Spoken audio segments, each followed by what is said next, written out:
শ্বশুর আমাকে বাড়িতে একা পেয়ে যেভাবে কাজ করল, গল্পটি সম্পূর্ণ শুনলে আপনাদের মেশিন দিয়ে টপ টপ করে পানি চলে আসবে। আপনারা হাতের কাজ করতে বাধ্য হবেন এবং হাতের কাজ করার আগে হাতের কাছে টিস্যু রাখবেন এবং কানে হেডফোন লাগিয়ে নেবেন। আমার শাশুড়ি মারা গেছেন, 7 মাস হয়ে গেছে এবং আমার শ্বশুর খুব একা হয়ে গেছে। তিনি খুব দুঃখিত থাকতেন এবং কোনো কাজেই তার মন লাগত না। কিছুদিন পরে আমি লক্ষ্য করলাম যে তিনি আমাকে অদ্ভুতভাবে তাকিয়ে দেখছেন। আমি তার এই আচরণে খুবই বিরক্ত হয়ে গিয়েছিলাম। তারপর একদিন আমি ভাবলাম, যদি আমি নিজেই শ্বশুরকে খুশি করে দিই তাহলে বাড়ির কথা বাড়িতেই থাকবে এবং কেউ জানতেও পারবে না। আর এই জন্যই আমি একদিন সিদ্ধান্ত নিলাম যে আজ শ্বশুরকে।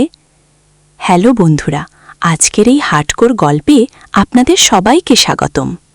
বন্ধুরা, আমার নাম রূপা এবং আমার বয়স 24 বছর। আমি একজন বিবাহিতা মহিলা। আমার বিয়ে হয়েছে 2 বছর আগে। আমার স্বামীর নাম বিকাশ এবং তিনি একটি প্রাইভেট কোম্পানিতে চাকরি করেন। আমাদের বিয়ের 2 বছর হয়ে গেছে, কিন্তু এখনো পর্যন্ত আমাদের কোনো সন্তান হয়নি।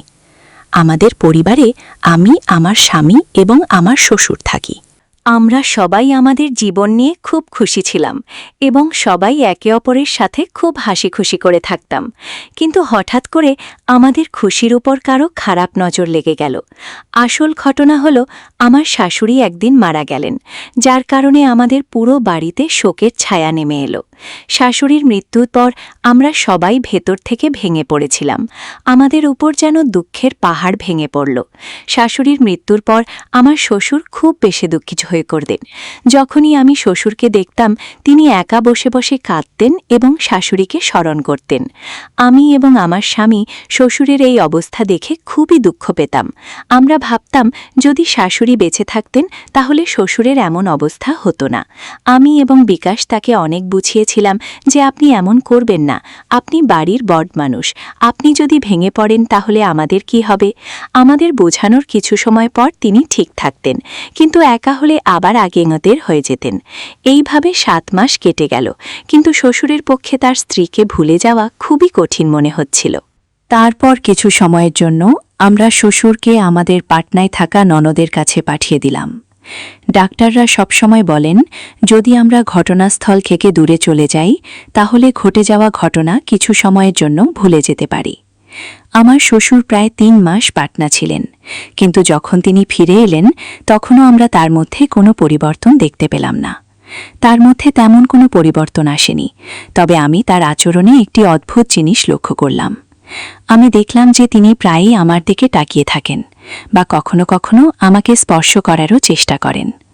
তার এই আচরণ আমার কাছে খুবই অদ্ভুত লাগছিল, কারণ এর আগে তিনি কখনো আমার সাথে এমন আচরণ করেননি। আমার ইচ্ছা হচ্ছিল যে আমি আমার স্বামীকে ফোন করে সব কথা বলে দেই, কিন্তু তারপর আমি ভাবলাম, যদি আমার স্বামী আমার কথা বিশ্বাসই না করেন তাহলে আমি কি করব। আমি ভাবলাম এটি হয়তো আমার ভুল ধারণা হতে পারে, কিন্তু একদিন তো সীমা ছাড়িয়ে গেল। একদিন আমার শ্বশুর এমন কিছু করলেন যে আমার পায়ের নিচ থেকে মাটি সরে গেল। আমি বিশ্বাসই করতে পারছিলাম না যে তিনি এমন কিছু করতে পারেন। আমি যখন বাথরুমে যাচ্ছিলাম তখন সেখানে আগে থেকেই আমার শ্বশুর ছিলেন। আমি কিছুক্ষণের জন্য সেখানে দাঁড়িয়ে রইলাম। ভাবলাম তিনি কিছুক্ষণের মধ্যেই বেরিয়ে আসবেন, কিন্তু ভেতর থেকে অদ্ভুত অদ্ভুত শব্দ আসছিল। তিনি সম্ভবত নিজেকে শান্ত করছিলেন। আমি ভাবছিলাম, শ্বশুর এতক্ষণ ধরে বাথরুমের ভেতরে কি করছেন। আমি তাকে ডাকারও চেষ্টা করলাম, কিন্তু তিনি শুনলেন না। তারপর যখন আমি ভাবলাম যে তিনি যে কোনো সময় বেরিয়ে আসতে পারেন, তখন আমি আমার রুমে চলে গেলাম।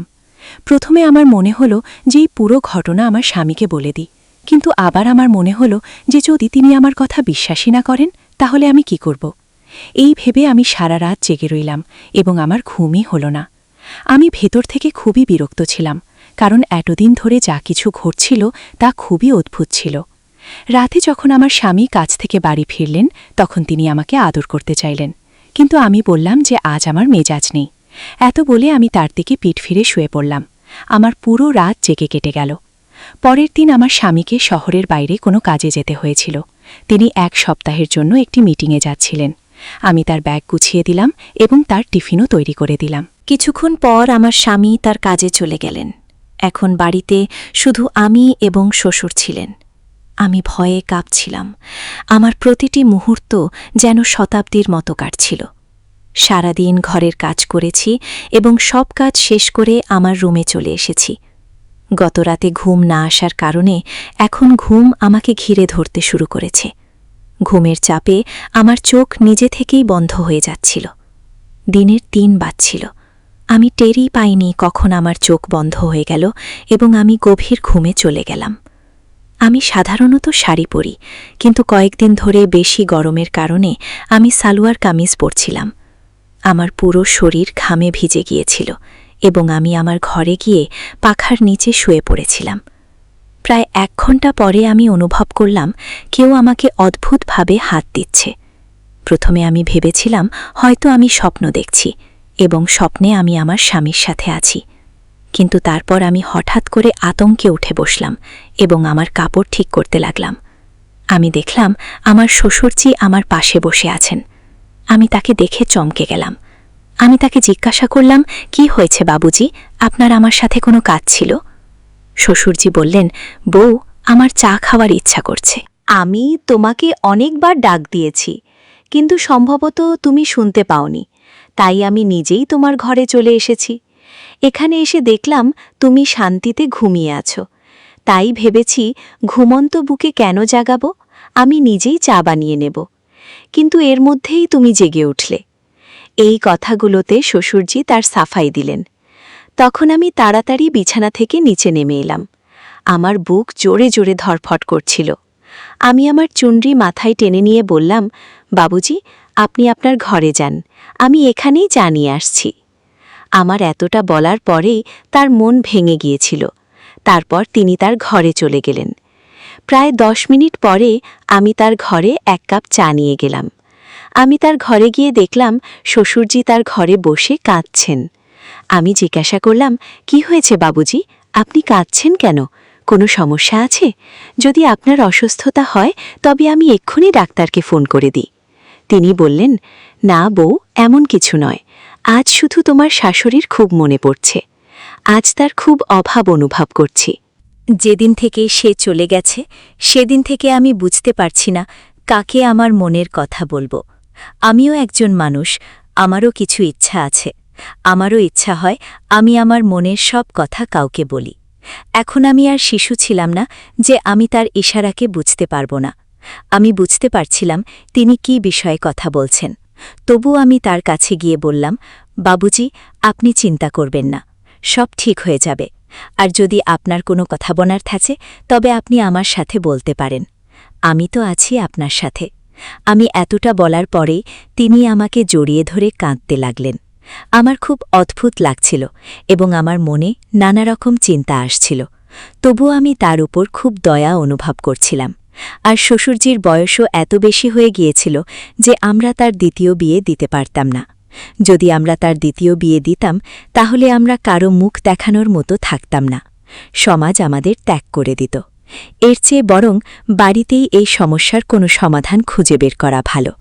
একবার আমার মনে হল, যদি আমি নিজেই শ্বশুরজিকে খুশি করে দিই তাহলে কেউ জানতেও পারবে না এবং ঘরের কথা ঘরেই থাকবে। আমি মনকে শক্ত করে নির্বেতার প্রস্তাব মেনে নিয়েছিলাম। তারপর আমি তাকে গোসল করতে বললাম এবং তার কাপড় ইত্যাদি বের করে তাকে দিলাম। কিছুক্ষণ পরেই তিনি গোসল করে ফিরে এলেন। তিনি বনিয়ান পরেছিলেন এবং নিচে তোয়ালে ধুতির মতো জড়িয়েছিলেন। তিনি আমাকে দেখে একটু হাসলেন এবং আমিও তার এই আচরণে একটু হেসে ফেললাম। তারপর পরের দিন সকালে যখন আমি চা দিতে তার ঘরে গেলাম তখন দেখলাম তিনি সম্ভবত তোয়ালে জড়িয়েই ঘুমিয়ে পড়েছেন। আমি হালকা করে দরজাটা ধাক্কা দিলাম। দেখলাম দরজা আগে থেকেই খোলা ছিল এবং শ্বশুর বনিয়ান পরেই ঘুমাচ্ছেন। তার এই আচরণে আমার খুব রাগ হল, কিন্তু আমি তাকে কিছু বললাম না এবং চা দিয়ে রান্নাঘরে চলে এলাম। প্রায় ১ ঘন্টা পরে তিনি রান্নাঘরে এলেন এবং আমাকে বললেন, বউ, একটু তেল গরম করে আমার ঘরে নিয়ে এসো এবং আমার মাথা ও শরীরের মালিশ করে দাও। এবার আমি তার খারাপ নিয়ত আগেই বুঝে ফেলেছিলাম, কিন্তু আমার কাছে কোনো প্রমাণ ছিল না। কিছুক্ষণ পরে আমি এক বাটিতে তেল গরম করে তার ঘরে নিয়ে গেলাম এবং তাকে বললাম, বাবুজি, এই তেল নিন, আপনি নিজেই লাগিয়ে নিন। আজ আমার অনেক কাজ করতে হবে এবং অনেক কাপড় ধুতে হবে।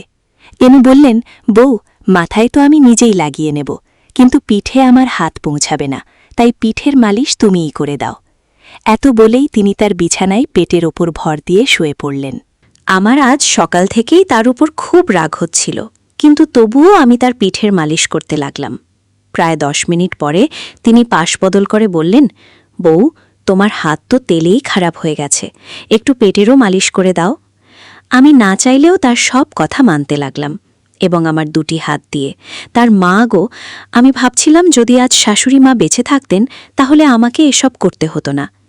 এই 7 দিনে বিকাশ ছাড়া আমার অবস্থা এত খারাপ হয়ে গেছে, তাহলে শ্বশুর শাশুড়ি মা ছাড়া কিভাবে থাকতেন? আমি এই ভাবনায় এতটাই ডুবে গিয়েছিলাম যে সব কিছু ফেলে রেখে ভিতরে চলে এসেছিলাম। কিছুক্ষণ পরে শ্বশুরজি আমার ঘরে এসে বললেন, কি হয়েছে বউ, তুমি সবকিছু ফেলে এখানে কেন চলে এসেছ? তুমি কি বিকাশের কথা ভাবছ? তার ছাড়া কি তোমার মন লাগছে না? তুমি আমাকে বলো, তোমার কি সমস্যা হচ্ছে? তুমি যা চাইবে আমি এখনই পূরণ করে দেব। আমি তোমাকে আমার মেয়ের মতোই মনে করি। আমি কখনোই চাইব না যে তুমি কোনোভাবে দুঃখে থাকো। শেষ পর্যন্ত তুমিও তো আমার আদরের মেয়ে। আমি তার পায়ে পড়ে গেলাম। আমি বললাম, শ্বশুরজি, আমি আপনাকে অনেক ভুল বুঝেছিলাম, আমাকে ক্ষমা করে দিন। আমি এতদিন ধরে ভাবছিলাম যে আপনি আমার উপর খারাপ নজর রাখছেন, আর সেই জন্য আমি আপনাকে এড়িয়ে চলছিলাম। কিন্তু এখন আমি বুঝতে পারছি যে বিকাশ গেছে মাত্র 5 দিন, আর আমি তার ছাড়া এতটা বিপর্যস্ত হয়ে পড়েছি। শাশুড়ি মা তো অনেক দিন আগেই চলে গেছেন। আপনি নিশ্চয়ই আরও বেশি কষ্ট পাচ্ছেন। যদি আমি আপনাকে কষ্ট দিয়ে থাকি তাহলে আমাকে ক্ষমা করে দিন।